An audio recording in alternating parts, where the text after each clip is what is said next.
Good morning વિદ્યાર્થી મિત્રો. આજે આપણે જે વસ્તુની અભ્યાસ કરવાનો છે તેનું નામ છે આર્ટિકલ્સ. આર્ટિકલ્સ એ વાક્યમાં પાયાની જરૂરિયાત હોય છે, બરાબર. આર્ટિકલ 3 પ્રકારના હોય છે: એ, એન અને ધ. કઈ કઈ જગ્યાએ આપણે આર્ટિકલનો ઉપયોગ કરી શકીએ છીએ આજે એની ચર્ચા કરીશું. આર્ટિકલ માટે જે છે સામાન્ય રીતે આપણે એવું કહીએ છીએ કે એક વચનનું નામ હોય, બરાબર, ત્યારે આપણે શું મૂકીએ છીએ? એ અને એન. સામાન્ય રીતે એ જે છે એ એ સિવાયના એ, ઈ, આઈ, ઓ અને યુ, આની આગળ આપણે સામાન્ય રીતે શું મૂકીએ છીએ? એન. આને શું કહીએ છીએ આપણે? સ્વર કહીએ છીએ, અને ઇંગ્લિશમાં વોવેલ્સ કહેવામાં આવે છે. એના સિવાય જે છે વ્યંજનની વાત કરીએ તો કે એ, ઈ, આઈ, ઓ, યુ સિવાયના જે વ્યંજનો છે એની પાછળ એની આગળ આપણે શું મૂકીએ છીએ?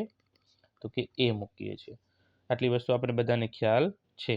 હવે આપણે આગળ જે છે એના વિશે વધારે અભ્યાસ કરીશું, બરાબર. તો ચલો આગળ વધીએ. હવે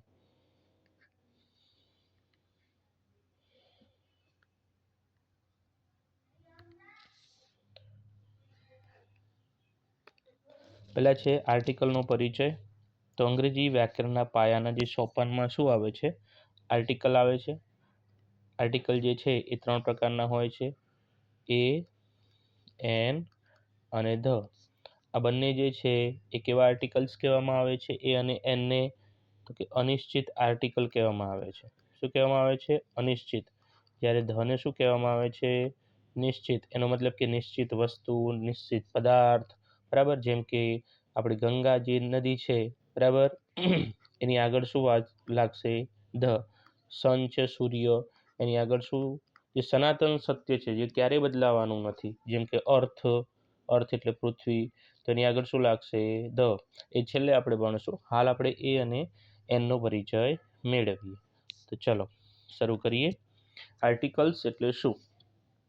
તો કે અંગ્રેજીમાં 3 આર્ટિકલ્સ હોય છે: એ, એન અને ધ. તે નામની આગળ વપરાય છે. તો એક વસ્તુ છે, આર્ટિકલ ક્યાં વપરાય છે? તો નામની આગળ, બરાબર. આર્ટિકલના 2 પ્રકાર છે. એક છે ઇનડેફિનાઇટ આર્ટિકલ અને બીજું છે ડેફિનાઇટ આર્ટિકલ. ઇનડેફિનાઇટ કહેવાય છે જે અનિશ્ચિત હોય. ડેફિનાઇટ કોને કહેવાય છે? જે નિશ્ચિત હોય. નિશ્ચિત વસ્તુ, નિશ્ચિત પદાર્થ, એની આગળ આપણે શું વાપરીએ છીએ? ધ. અનિશ્ચિત વસ્તુઓ હોય, બરાબર. અનિશ્ચિત વસ્તુમાં આપણે શું કહીએ છીએ? તો કાઉ કહીએ, એની આગળ શું વપરાય? એ. ઓરેન્જ કહીએ છીએ, એની આગળ આપણે શું વાપરીએ છીએ? એન. હવે એમ થાય કે કાઉ પાછળ એ વપરાયો અને ઓરેન્જ પાછળ એન વપરાયો, આવું કેમ થયું? બરાબર. તો એના માટે આપણે ભણવાનું છે આગળ જે આપણા સ્વરની હમણાં વાત કરી હતી. સ્વર 5 છે, બરાબર, કે એ, ઈ, આઈ, ઓ અને યુ. એની આગળ આપણે એન મૂકવું. આપણને શાળામાં આવું ભણાવવામાં આવતું હોય છે.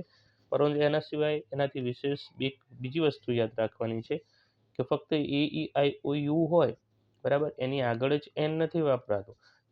બોલવામાં પણ શું હોય? બોલવામાં પણ સ્વરનો ઉપયોગ થતો હોય, બરાબર. જેમ કે આપણા ગુજરાતી સ્વરો કેટલા છે? તો કે અહીંયા જો અ, આ, ઈ, ઉ, એ, ઐ, ઓ, ઔ, અહ. જે નામની પાછળ આપણે આ જે શબ્દો બોલીએ છીએ એની આગળ પણ આપણે શું વાપરવાનું છે? તો કે એન વાપરવાનું છે, બરાબર. નેક્સ્ટ સ્લાઇડમાં જોઈએ. આર્ટિકલ એનો ઉપયોગ. જ્યારે કોઈ નામ વ્યંજનના ઉચ્ચારથી શરૂ થતું હોય, તે એક વચન હોય ત્યારે એ વપરાય છે. વ્યંજન એટલે સ્વર સિવાયના, જેમ કે બી, સી, ડી, એફ. આ બધા નામની આગળ આપણે શું વાપરી શકીએ છીએ? એ. જેમ કે અહીંયા હું લખું બોય, તો બોયની આગળ શું વાપર્યું? એ. જેમ લખું ગર્લની આગળ શું વાપર્યું? એ. તો શું કહે છે, જ્યારે કોઈ નામ વ્યંજનના ઉચ્ચારથી શરૂ થતું હોય તે નામની આગળ આપણે શું વાપરવાનું છે, એ. એમ કે અ કેટ, અ બુક, બરાબર. તો એની આગળ આપણે એ વાપરવાનું છે. ચલો હવે નેક્સ્ટ સ્લાઇડ જોઈએ. આર્ટિકલ એન નો ઉપયોગ. જ્યારે કોઈ નામ વોવેલ એટલે શું થશે, સ્વર. તો જ્યારે કોઈ નામ સ્વરના ઉચ્ચારથી શરૂ થતું હોય તેને એક વચન હોય ત્યારે એન વપરાય. જેમ કે એ, ઈ, આઈ, ઓ, યુ. તો આ બધા પાછળ શું મૂકવાનું છે, એન.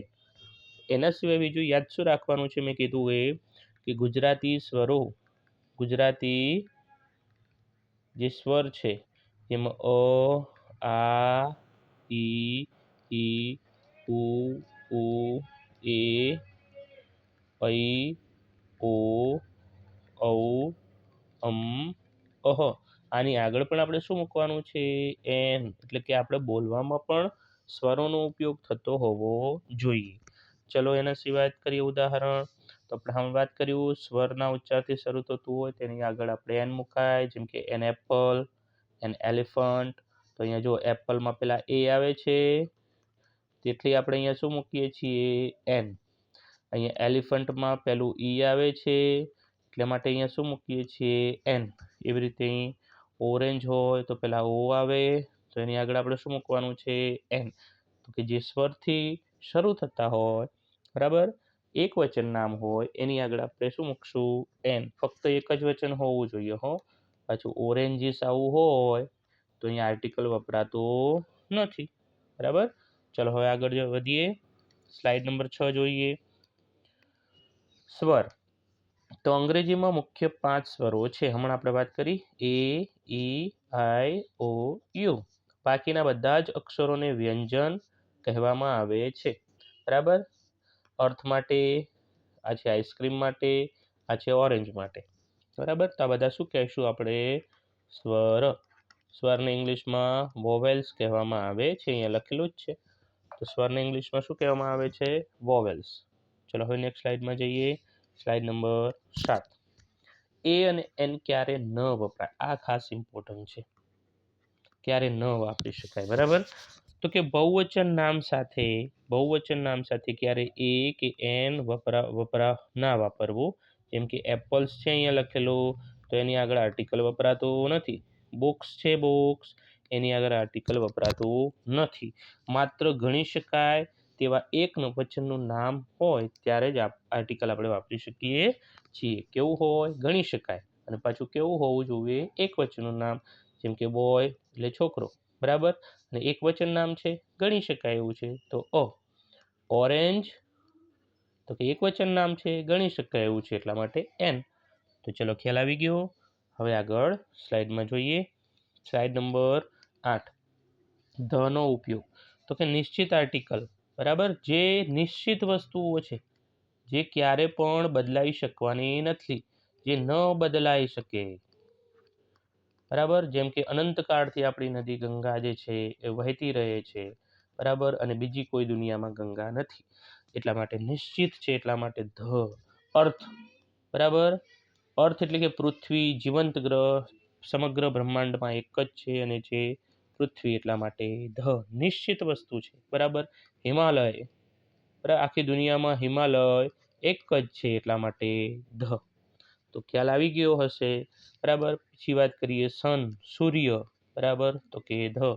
કેમ, કારણ કે નિશ્ચિત છે, બીજો કોઈ સૂર્ય છે જ નહીં. એ તો નિશ્ચિત વસ્તુ હોય, નિશ્ચિત પદાર્થ હોય, બરાબર. તો એની આગળ આપણે શું વાપરીશું, ધ. ચલો હવે આગળની સ્લાઇડમાં જોઈએ. 9 નંબરની શું કહે છે, આર્ટિકલ ધ ક્યારે વપરાય, અજોડ વસ્તુ હોય, દુનિયામાં જે વસ્તુ એક જ હોય, જેમ કે ધ સન, ધ મૂન, બરાબર. તો એની આગળ આપણે શું વાપરીએ છીએ, ધ. એના સિવાય નદી કે પર્વતમાળાના નામની આગળ પણ આપણે શું વાપરીએ છીએ, ધ ગંગા, ધ હિમાલયસ, બરાબર. તો આ બધી નદી, પર્વતો, પહાડો હોય, અજોડ વસ્તુઓ હોય તો એની આગળ આપણે હંમેશા ધનો ઉપયોગ કરવાનો રહેશે. ચલો આગળ 10મા નંબર. હવે તફાવત સમજીએ. એ ક્યારે વાપરતા હતા, તો વ્યંજનથી શરૂ થતા નામની આગળ અ બોય હોય, અ ટ્રી હોય. એન ક્યારે વાપરતા હતા, તો સ્વરથી શરૂ થતા નામ હોય, an umbrella, an egg, the ક્યારે વાપરવાનું છે તો કે ચોક્કસ કે જોડ વસ્તુ હોય જેમ કે ધ અર્થ ધ સ્કાય તો એની નામની આગળ આપણે શું વાપરતા હતા તો કે ધ. ચલો સ્લાઇડમાં ખ્યાલ આવી ગયો હશે. અને યાદ શું રાખવાનું છે કુલ આર્ટિકલ કેટલા છે તો કુલ આર્ટિકલ્સ તો કે 3 છે એ એન અને ધ. કુલ સ્વર કેટલા છે તો કે 5 એ ઈ આઈ ઓ યુ. કુલ વ્યંજન કેટલા છે તો કે 5 સ્વર સિવાયના બધા શેના વ્યંજનમાં સમાવેશ થશે. તો ચલો આટલી બધાને ખ્યાલ આવી ગયો હશે. હવે હું થોડા ઉદાહરણ આપું છું બરાબર. તમારે જે છે જાતે આગળ એ એન અને ધ મૂકવાનું રહેશે. ચલો તો આપણે ઉદાહરણ સ્ટાર્ટ કરીએ. તો અહીંયા કેટલાક ઉદાહરણ આપ્યા છે. ઉદાહરણ ઉપરથી આપણે પ્રશ્નના જવાબ આપવાનો પ્રયત્ન કરીશું. તો ખાલી જગ્યા અર્થ. અહીંયા શું નામ આવ્યું છે અર્થ. અર્થ એટલે પૃથ્વી.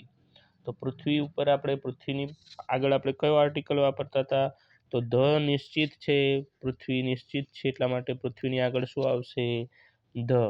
રામુ ઇઝ ખાલી જગ્યા ઓનેસ્ટ. જો અહીંયા તમે એમ કહેશો કે સાહેબ અહીંયા તો વ્યંજનનો ઉપયોગ થયો કારણ કે આગળ એચ છે તો ધ્યાન રાખજો પણ આપણે બોલવામાં મેં તમને કીધું હતું કે ગુજરાતી બોલવામાં આપણે ધ્યાન રાખવાનું છે. ગુજરાતીમાં જો સ્વર અ થી બોલાતું હોય તો જો ઓનેસ્ટ ઓનેસ્ટ અ થી બોલાય છે એટલે અહીંયા એન આવશે. શું આવશે એન. ડોગીઝ અહીંયા એફ છે.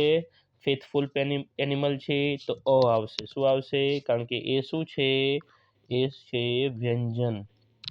પછી પહેલા જુઓ એન. એન એ શું છે વ્યંજન. પણ ધ્યાન રાખજો નર્મદા શું છે નદી છે અને નદી દુનિયાની ભારતની એકમાત્ર એવી નદી છે જે નિશ્ચિત પ્રવાહમાં વર્ષોથી વહ્યા કહે છે. તો શું લખશું the Narmada is always full of water. તો ચલો હવે થોડાક આ જે એક્ઝામ્પલ હતા એ 4 નહીં 5 6 7 ધોરણવાળા માટે હતા.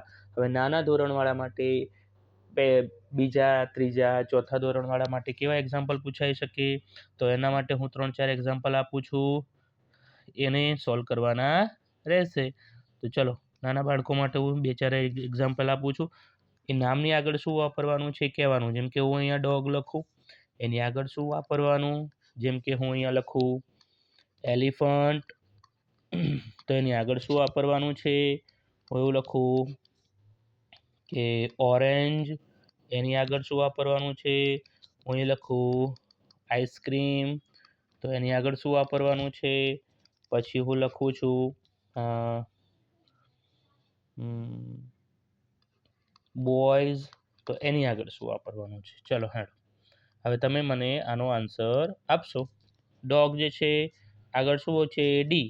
ડી એ શું કહેવાય તો કે કન્સોનન્ટ વ્યંજન કહેવાય. તો આપણે અહીંયા શું વાપરશું અ ડોગ. એલિફન્ટમાં ઈ છે એ શું છે વોવેલ એટલે કે સ્વર છે તો અહીંયા શું વાપરવાનું એન. આપણે શું વાત કરી કે એ ઈ આઈ ઓ અને યુ આ નામની આગળ આપણે શું વાપરવાનું છે એન. બાકીના બધાની આગળ આપણે શું વાપરવાનું છે એ. અહીંયા શું છે ઓ તો કે સ્વર છે તો અહીંયા શું વાપરશું એન.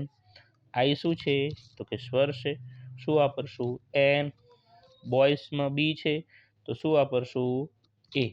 તો શું હવે અહીંયા બહુવચન છે તો બહુવચન નામની આગળ આર્ટિકલ વપરાતો નથી. તો ખાસ ધ્યાન રાખજો બહુવચન નામની આગળ આપણે આર્ટિકલ વાપરી શકશું નહીં. હવે હું થોડા બીજા 2-4 ઉદાહરણ આપી દઉં એટલે તમને ખ્યાલ આવી જાય બરાબર. 2-4 ઉદાહરણ આપણે ફરીથી જોઈએ. ચલો હું અહીંયા સ્લાઇડ જે છે એ બીજા કલરમાં લઉં કારણ કે આમાંથી આપણને જે છે સરખું દેખાતું નથી.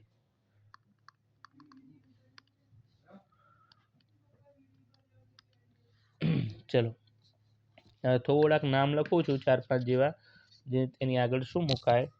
આ ધોરણ જે છે એ ખાસ ધ્યાન રાખવાનું.